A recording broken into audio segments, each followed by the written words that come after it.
Hello tout le monde, moi c'est Floriane. Et moi c'est Morgane, et bienvenue sur notre podcast Talk and Tell. Donc on se retrouve aujourd'hui en ce mois de septembre pour le 6e épisode. Et qui dit 6e épisode, dit que ça fait 6 mois tout simplement qu'on a commencé le podcast. Une demi-année, 6 épisodes, un épisode par mois. Ça fait 6 mois que ce podcast existe et est né. On souffle nos 6 bougies. Et en vrai, merci à vous d'avoir été là pour ceux qui sont là depuis le début. Donc on pense notamment à nos connaissances, à nos amis. Merci parce que même si c'est notre bébé, notre petit podcast, et vous y participez énormément finalement, et c'est grâce à vous qu'il peut vivre et qui peut continuer. Donc merci beaucoup. Et aujourd'hui on va parler de la rentrée. Parce que voilà, on sait que cet épisode va sortir mi-septembre, donc après la rentrée officielle du 1er septembre, mais voilà, avec le mois d'août, on a été toutes les deux en vacances, en fait, prises par nos occupations, donc voilà, on n'a pas pu le tourner avant, donc ça sortira un peu en retard, mais on s'est dit que c'était pas très grave, parce que la plupart de nos abonnés sont en études supérieures, et que la rentrée n'est pas forcément le 1er septembre.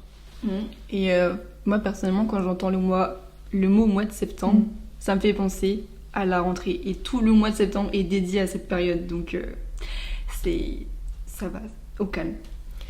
Faut savoir que là, on est en train de recommencer l'épisode pour la 2e fois. La 3e fois même, je crois. En vrai, c'était juste le début qu'on avait recommencé. Mais pour la 2e fois en entier, parce qu'au bout de 20 minutes, on s'est rendu compte que le micro ne fonctionnait pas. Voilà, les aléas du métier. Et en vrai, il y avait un gros écho, on dirait qu'on était dans une salle de bain. C'était affreux. Donc on recommence et on va vous parler un peu de nos rentrées, de tout ce qui entoure le phénomène des rentrées. Et donc oui, comme tu as dit, le stress, l'appréhension, le fait d'être intégré dans un cercle social, comment est-ce que nous on les a vécus, comment on a fait pour pallier ce stress. Effectivement. Et alors on avait parlé d'un truc que moi j'avais plutôt aimé, mais du coup on va en reparler, du fait que plus tu vieillis, plus la rentrée va être assez simple, entre guillemets, même si ça reste une rentrée, donc tu vas en faire toute ta vie. Mais effectivement, quand t'es plus jeune, t'as plus cette appréhension. On avait dit qu'il y avait vraiment une appréhension sociale, le stress social de je veux m'intégrer, de je veux me faire un groupe d'amis, de je veux rencontrer des gens, je veux pas être toute seule. Et c'est vraiment un stress, une grosse pression qu'on se met, une pression sociale énorme sur ce point-là. Mais c'est parce que je pense qu'on a beaucoup d'attentes envers nous-mêmes et la société et l'école a beaucoup d'attentes envers les élèves. C'est-à-dire que, oui, comme tu dis, on doit avoir des bonnes notes, on doit correspondre aux attentes des profs, on doit pouvoir s'intégrer dans un groupe. Et toutes ces attentes-là, ça fout grave la pression alors que une rentrée, c'est juste pour aller à l'école ou travailler, ramener de l'argent ou réussir ton année et c'est tout. Il n'y a pas de pression à se mettre par rapport à ça. Et d'ailleurs, je me demande vraiment d'où ça vient en fait, toute cette pression. Pourquoi la rentrée, ça fait peur en fait? Parce que moi, je me souviens que quand j'étais petite et tout, il y a une fois où j'ai vraiment été beaucoup stressée et j'ai pleuré et tout et j'en avais parlé à ma mère parce que j'avais peur d'un prof et je voulais pas tomber dans sa classe. Je suis tombée dans sa classe, mais il était très sympa parce qu'un peu j'ai eu des cours personnalisés avec lui parce que j'étais trop gaze à l'école. Mais je crois que ça m'a aidée puisque maintenant je suis en études sup, donc merci. Mais je pense que tu demandais d'où vient ce stress, tout ça, et je pense vraiment que c'est ancré en nous et qu'on, sans le vouloir bien évidemment, on nous apprend ça depuis qu'on est tout petit.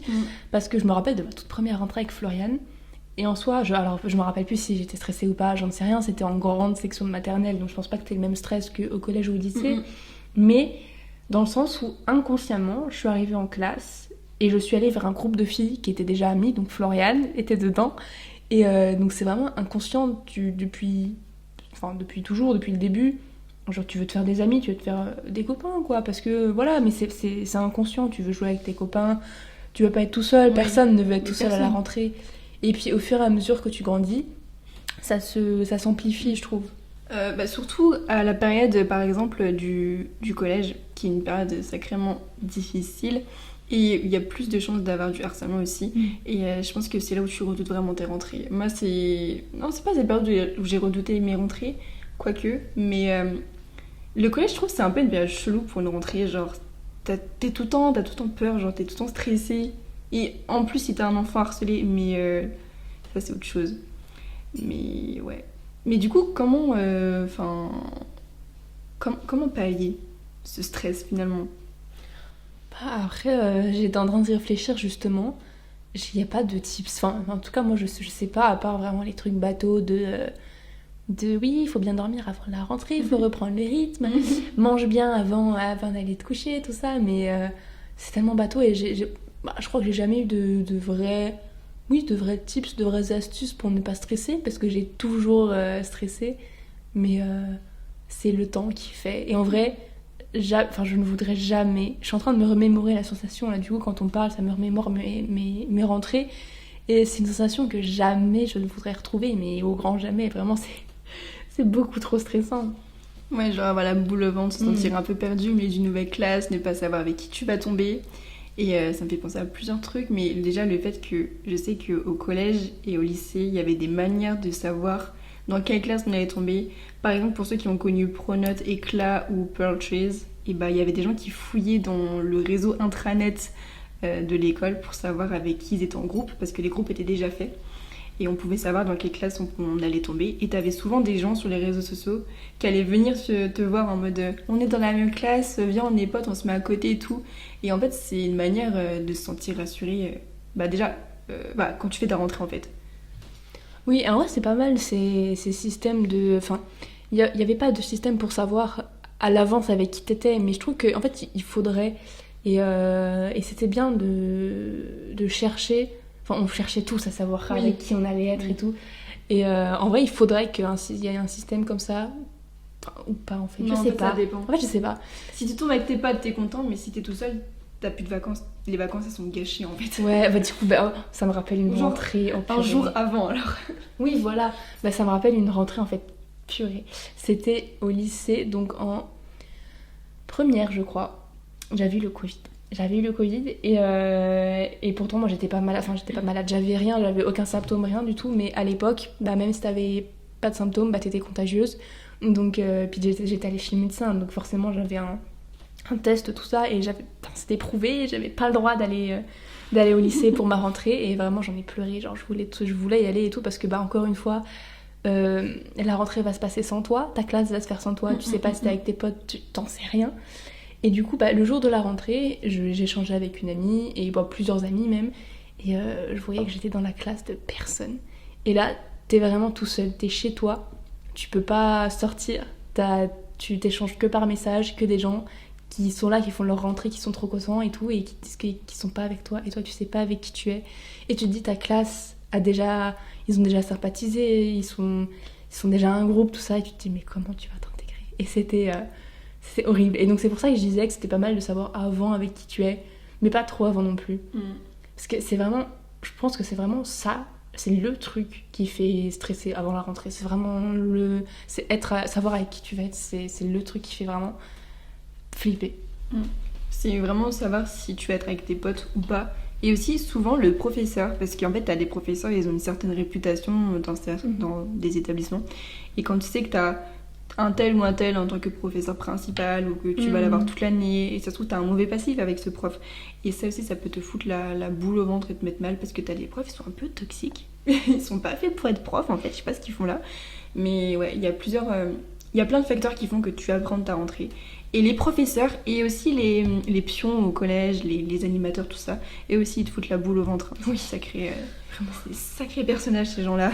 On a pas mal d'histoires avec tout ce qui est pion, tout ça, mais on va dire que c'est moins le sujet là, parce que maintenant on est plus âgés, et puis même vous qui nous écoutez, on va dire peut-être qu'il y a des lycéens, mais même pas sûr, c'est vraiment études supérieures, donc il n'y a plus tout ce qui est pion, tout ça, il y a toujours l'appréhension de la classe, on va dire, mais en études supérieures, après, je pense que c'est dans toutes les écoles, chaque année on a la même classe, alors évidemment avec des nouveaux qui se rajoutent, mais on n'a pas l'appréhension de est-ce que je vais tomber avec mes amis ou pas, donc c'est pas le même stress. Bah ça dépend, parce qu'après nous on dit qu'on a les mêmes classes parce qu'on a des petits effectifs, des petites promos, Et encore, moi, cette année, je sais qu'il y a des gens de ma classe qui vont avoir une rentrée assez spéciale dans le sens où, vu qu'ils sont en programme Erasmus, et ben, ils vont faire leur rentrée dans un nouveau pays. Et là, c'est vraiment genre, t'es jeté dans l'inconnu total. Et ça, franchement, gros stress. Parce qu'il faut trouver un appartement, il faut se mettre en coloc avec quelqu'un. Ça se trouve, tu t'entends pas avec la personne avec qui tu t'es mis. Et voilà. Mais ça, je leur laisse, c'est leur problème. Mais après, ça dépend. Je disais, t'as des. À la fac, t'as des grosses promos et la rentrée, finalement, t'es juste perdu dans une foule de gens. Et il suffit juste que tu trouves une personne avec qui tu peux un peu travailler. Et en vrai, je pense que ça part. Et après aussi, t'as les TD qui sont plus petits effectifs et là, tu peux un peu plus te rapprocher des gens. Mais je sais pas, ça me fait penser, je sais pas ce qui est le mieux. Ça dépend, en vrai, ça dépendra des gens comme d'habitude. Mais ce qui est le mieux entre être dans des gros effectifs, parce que là, tu peux te dire que t'as pas forcément la pression sociale du... En fait, c'est vraiment la peur du regard des autres. Tu vas être perdu dans la masse et tu vas être... Enfin, vraiment, tout le monde s'en foutra que ce jour-là, tu t'es mal habillé, que ce jour-là, tu t'es maquillé comme ça, ce jour-là, tu t'es coiffé comme ça. Vraiment, tout le monde s'en fout, personne ne regardera. Et mais on va dire que du coup, t'es perdu dans la masse et donc t'as moins de suivi. Enfin, c'est une autre méthode de travail. Alors que dans les petits effectifs, nous deux, on est dans des petits effectifs... Là, t'auras plus un peu de pression parce que du coup, vous n'êtes pas beaucoup, tout le monde va remarquer, enfin, on n'est pas beaucoup forcément, on va regarder les autres, on va se dire, ah, celui-là, c'est une personne qui a l'air gentille ou pas, enfin, t'auras plus cette pression du regard des autres, mais d'un autre côté, ça sera plus simple pour les travaux de groupe, le social, enfin, créer du lien. Après, je sais pas si t'as plus la pression quand vous êtes beaucoup, ou que quand vous êtes pas beaucoup, justement. Bah, je pense que quand t'es beaucoup, t'es juste tout seul dans ton truc. Genre, tu parles un peu... Enfin, en fait, tu vas t'asseoir dans un amphi rempli, et les deux personnes sur tes côtés, tu vas leur parler, et c'est là que ça va commencer, je pense. Alors que dans une classe à petit effectif, tu vas un peu parler à tout le monde, je pense, et tu vas te dire, ok, elle, je l'aime bien, elle, c'est sympa pour le travail, lui, il est sympa, nanana. Et c'est là que tu vas vraiment te créer un groupe de potes. Ou alors toute la classe peut être un groupe de potes avec plus ou moins d'affinité. Et en vrai, les deux sont... Je pense que c'est des expériences différentes. En fait. Oui, totalement. Totalement, mais du coup, on n'a que l'expérience du petit effectif. Donc on peut... Enfin, un petit retour. On peut donner un retour sur les petits effectifs. Mais après, on a déjà un peu tout dit. Mais le fait que, oui, effectivement, tu vas pouvoir faire des travaux de groupe, plus d'amis, tout ça. Mais d'un autre côté... vous êtes moins, donc tu peux pas aimer tout le monde. Il y a des gens qui vont moins s'aimer. Et en vrai, c'est compliqué. Ça dépend vraiment des gens, je pense, et même de ta personnalité. Parce que quand t'es dans un petit effectif, faut pas être timide. Et en vrai, c'est chaud, parce que sinon, tu t'intègres pas. Ouais. Et on en revient toujours au social, à l'intégration, au regard des autres. C'est fou. C'est vraiment... tout est une question de social, la rentrée, l'école, en fait, tout. On dit souvent d'ailleurs, les collèges et les lycées, c'est des mini-sociétés. Ouais. T'as des mini-hiérarchies qui se forment et c'est assez intéressant à voir. Et je sais plus ce que je voulais dire. Et puis non, mais c'est surtout qu'en fait, dès que tu rentres à l'école, alors ok, peut-être pas en maternelle, mais dès que tu rentres à l'école, tu vas passer la majorité, pas la majorité de ta vie, mais une grosse partie de ta vie à l'école et c'est là que tu vas tout construire en fait. C'est vrai. Non seulement tu vas te construire ta personnalité, mais aussi ton cercle d'amis. Alors d'accord, les gens ne restent pas forcément, mais quand même, tu vas déjà tu vas voir le type de personne avec qui tu peux traîner ou pas. Et c'est pour ça que c'est un autre sujet, mais je trouve qu'à l'école, on nous apprend pas les choses de la vie de tous les jours. Nous, on nous apprend pas à nous faire des amis, on nous apprend pas à nous intégrer des choses de la vie, de la pratique en fait. Je trouve que c'est pas la... Après, ça, c'est encore pareil, c'est un autre sujet, mais c'est pas du tout la bonne méthode, mais genre vraiment pas du tout. Après, c'est aussi à nos parents de nous apprendre parce que l'école ne peut pas tout faire et elle fait déjà beaucoup, je trouve. Mais en fait, t'es obligé d'apprendre à faire des amis sur le tas et à l'école parce que c'est que dans ces mini-sociétés-là que tu vas apprendre à sociabiliser. Après, on t'apprend les bases, genre bonjour, des trucs comme ça, mais après, c'est en fonction d'effectivement les gens que tu as en face de toi et qui t'as envie d'attirer, qui t'as envie d'avoir dans ta vie, et après tu fais le tri. Et du coup, à chaque rentrée, tu peux prendre un peu ce que tu as construit et faire le tri. C'est-à-dire que, par exemple, il y a une rentrée, tu t'es fait des amis, et la prochaine rentrée, tu vas retrouver ces amis-là ou pas, et t'en faire de nouveau. Et en fait, chaque rentrée, c'est un peu le moment où tu peux améliorer ou détruire ce que t'as fait. Et en fait, c'est une jolie manière de pouvoir se construire un cercle d'amis qui est vaste, qui te ressemble. Et parce qu'en fait, chaque année, on grandit et on change, on devient une personne différente. Et en fait, toutes ces rentrées, c'est un peu le reflet de ce qu'on devient. Parce qu'après, t'as un entourage qui change et qui te ressemble au fur et à mesure que les années passent. C'est un peu poétique. Non, mais c'est vrai. Et puis, c'est beaucoup social. Hein. Mais tes amis, tu disais, vont te ressembler, oui, effectivement. Et après, ça va t'apprendre qui tu es et qui tu as envie d'avoir comme ami. Enfin, les gens qui t'entourent, tu vas faire le tri. Mais comme d'habitude, ça vient totalement avec l'expérience. Mais tu vas, oui, tu vas vouloir... Enfin, tu vas de plus en plus affiner tes critères, augmenter... tes standards et t'entourer des bonnes personnes et voilà. J'ai un truc à dire sur le fait d'affiner ses standards. Je sais que par exemple au lycée, en seconde j'ai voulu avoir un grand groupe de potes parce que je trouvais que c'était un peu genre lycée, grand groupe de potes, vas-y let's go, ça va faire des soirées. Alors oui, mais il y a eu surtout beaucoup de problèmes, c'était la zizanie, bref. Et en fait quand je suis arrivée en première, je me suis dit ok, j'ai essayé d'avoir des potes, j'ai essayé d'avoir un peu le début de lycée stylé, je l'ai pas eu et je me suis dit bah tu sais quoi, cette rentrée je vais pas me faire d'amis. Et du coup je me suis pas fait d'amis, genre je suis restée un peu dans mon coin. Il y avait juste une personne avec qui j'ai parlé et qui était dans ma classe de seconde, et en fait vu qu'on était les deux seuls qui se connaissaient, forcément on a direct connecté parce qu'on se connaissait en fait.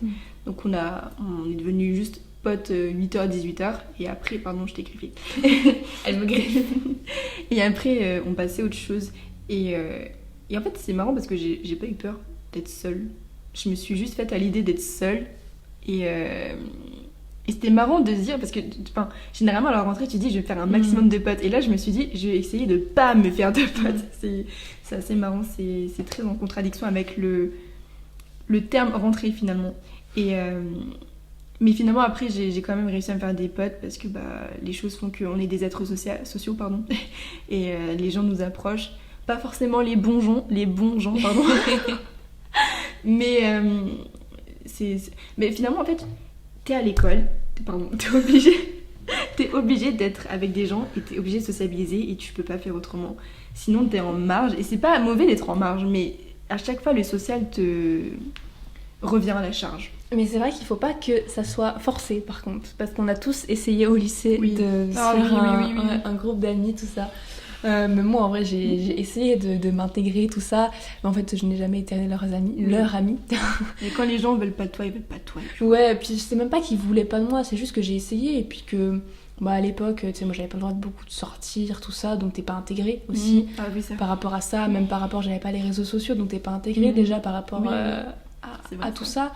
Et puis j'ai jamais réussi en fait, parce que tout simplement quand ça matche pas, faut pas forcer quoi. Et pourtant j'ai essayé d'intégrer, d'être là, de rigoler avec eux, de tout faire pour que ça aille, mais quand ça veut pas, ça veut pas, hein. Donc faut pas que ce soit forcé, et au final ça arrivera tout seul et du coup tu tomberas sur les bonnes personnes. Ouais, moi faut savoir que l'année dernière, alors en L1 j'avais pas forcément d'amis, j'avais pas d'accroche de fou dans ma classe, on est 13, et je parle avec les gens, il n'y a pas de souci, et je suis très tranquille, il n'y a pas de problème, mais j'ai pas réussi à trouver la personne avec qui j'allais avoir des délires et tout, et il m'a fallu 1 an pour trouver une personne qui me parle, qui me fait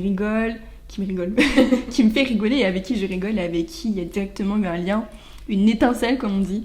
Et cette personne du coup je l'aime beaucoup, et le reste aussi de ma classe je les apprécie, il n'y a pas de souci. Mais c'est vrai qu'avec cette personne c'était assez spécial parce que du coup j'ai enfin trouvé une personne avec qui pouf, tu vois, genre ça a un peu tout débloqué, et ça a rendu mon année un peu plus agréable parce que j'étais contente d'enfin me dire ok, c'est pas moi je suis chelou, genre c'est juste il me faut du temps, et j'ai trouvé une personne qui puisse comprendre mon humour, ou avec qui je peux avoir des références et tout, bref voilà. Ouais, c'est ça en fait. Au final ça prend du temps, faut pas forcer, et puis ça viendra tout seul en fait. Mais je pense que pour tout le monde, c'est pas... Oui, bien évidemment, on va toujours se remettre en question, là comme t'as dit, c'est moi, je suis chelou ou quoi, on s'est tous dit ça un jour dans la vie, vraiment, tous, ça doit être moi le problème, tout ça. Non, c'est pas vous le problème, c'est même pas les autres gens le problème qui vous intègrent pas, c'est juste que ils sont pas faits, c'est pas fait pour matcher quoi, et ça arrivera tout seul, et Bon, je pense qu'on l'a tous vu de notre vie, même moi là pareil, quand je suis arrivée au campus, ça s'est fait un peu plus vite. Mais je m'étais fait une amie juste parce qu'on était assises à côté.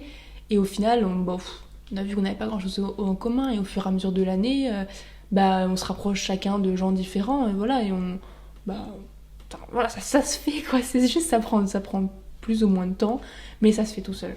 Eh bien, je pense qu'on peut conclure sur ça. Bah oui, en vrai, ça va. On a fait... voilà, c'était un petit épisode assez court pour la rentrée. Comme on vous a dit, c'était les vacances, c'était la rentrée. Tout le monde est un peu occupé, donc on espère que ça vous plaira quand même, que vous allez prendre du plaisir à écouter. Cette fois-ci, vous le verrez, il sortira pas en vidéo, mais en podcast normal, comme d'habitude, avec nos petits personnages. Mais on vous a demandé sur Instagram... Et on va essayer de mixer vidéo et juste audio, parce qu'on a vu que vous avez beaucoup aimé la vidéo. Et la plupart des gens ont répondu qu'ils ne voulaient pas non plus qu'on arrête nos petits personnages, parce que c'est un peu notre identité, exactement. Donc on va mixer les deux, vous inquiétez pas, vous verrez nos têtes très prochainement en fait. Et on a plein de choses de prévues pour vous. Ouais, on a... je peux un peu spoiler. On peut spoiler. Un tout petit peu, mais juste un petit peu. Il y aurait une deuxième vidéo face cam. Oui. Pour qui? Pour quand? Pourquoi? Je ne sais pas. Mais... incessamment sous peu. Voilà. Voilà. Mais voilà, donc on espère que ça vous aura plu. Puis on vous fait de gros bisous. Et à bientôt. À bientôt. Bisous.